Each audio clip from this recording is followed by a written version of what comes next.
video we're going to look at what happens to the wastewater after we've used it before it gets released back into the environment.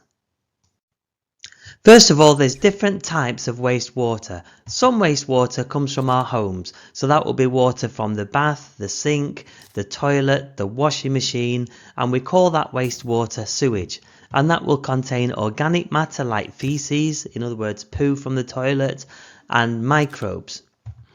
Also, there's agricultural waste from farms, so that will contain organic matter from the animal poo. It will have harmful microbes in there, and also any chemicals that the farmers have been using, such as pesticides or fertilizers.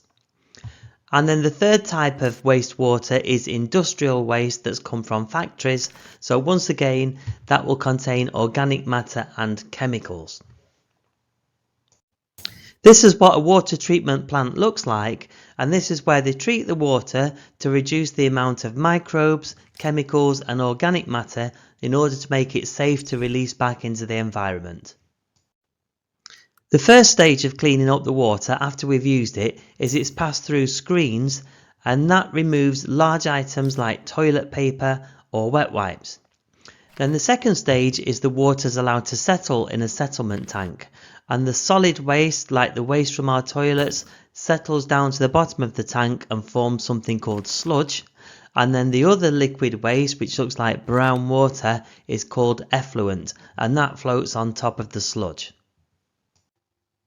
The effluent and the sludge then undergoes secondary treatment.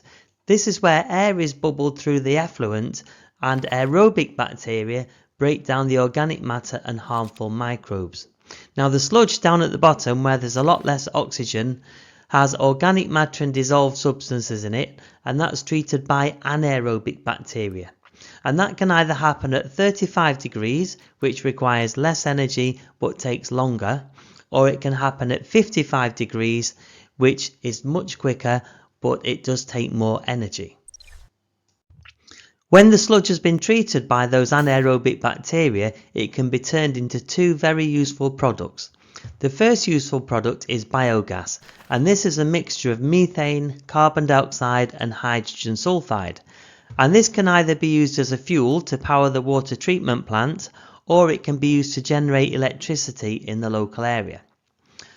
The other product is cake, which is made by drying the sludge, and that is burnt as a fuel, or it can be spread on fields as a fertilizer to help the crops grow more effectively. So if you found this video useful, please give it a like so that more people get to see it. If you've not subscribed already, I'd appreciate you subscribing. Thank you for watching.